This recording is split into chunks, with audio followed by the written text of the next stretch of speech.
Hi everyone, welcome to our sukkah.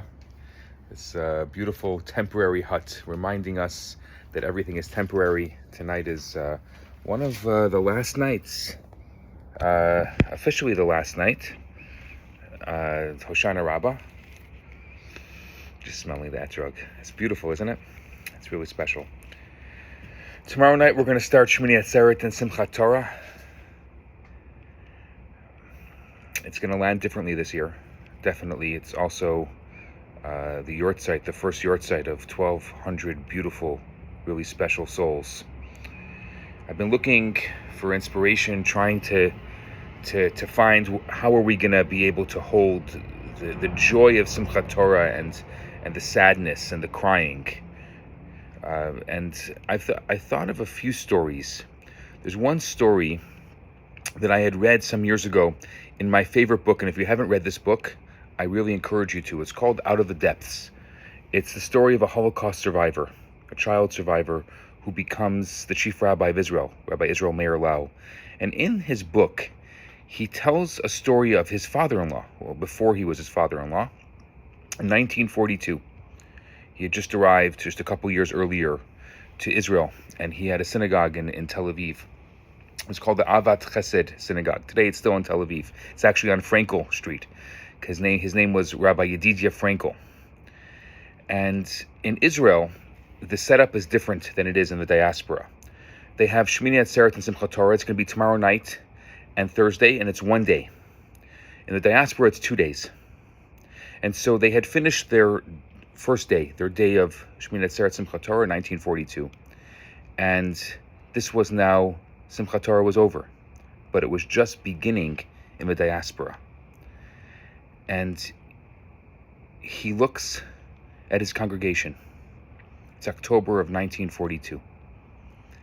And he says to them, we need to remove the Torahs from the ark. And in a voice quivering with emotion, he announced that in Poland and elsewhere throughout war-torn Europe, the telephones aren't working. The telegraph stations are closed. The mail no longer runs. Entire communities are cut off. And we don't know what's happening to the Jews there. And at this exact hour, he says, in Warsaw, in Krakow, and in every other city in Poland, Jews should be beginning Simchat Torah. But we don't know whether the synagogues are open, whether the Jews are allowed to go into them, whether they're performing the traditional processions of holding the Torah scrolls and dancing with them. We're completely cut off. And despite any attempts to make contact, he says, the communities don't answer. But Kol Yisrael Arevim Zeh Lazeh. All Jews are responsible for each other. So let us act in their stead and do Simchat Torah here on their behalf. And this is how Rabbi Frankel, in 1942, initiated what today in Israel is called Hakafot Shniyot, the second round of dancing with the Torah scrolls. And today in Israel, they do it with music and celebrations, and communities all over Israel do this very, very special Hakafot Shniyot. It's the night after Shmini Atzeret Simchat Torah, as we're going to be starting our Simchat Torah on Thursday. And by the way, if you don't know about it, you're welcome to join us if you're here in Montreal. We're going to start at 6 o'clock on Thursday night. We're having a special event. We will remember them and we will dance for them. It's first going to be a memorial, a beautiful memorial ceremony, followed by a Hakafot and Torah celebration, the one that many of us missed last year. And we're all responsible for one another. And we're going to do what so many can't. There's so many soldiers who can't dance right now. There are so many that we lost who are dancing in heaven.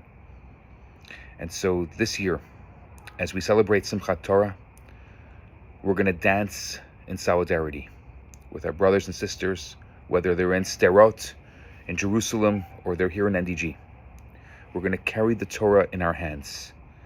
And we're going to carry the history in our hearts. And just like so many danced through the darkness of 1942, today we're going to bring light. And we're going to dance through this darkness. And while we're crying and dancing at the same time, this is how we're going to rebuild. This is how the Jewish people have always rebuilt. And we could see with our dancing and with our joy that the redemption is surely coming soon. And we're going to honor those who can't dance with us. And we're going to do the dancing in their merit. And with the joys of the Torah and our unwavering faith, we're going to have a beautiful dancing heart and a united spirit. So if I see you in person, I'm looking forward to it. And if not, if you're dancing in your own community, go. If you haven't gone in the past, go this year. This is a very special year, and you won't regret it. Have a beautiful, celebratory, and wonderful Simchat Torah.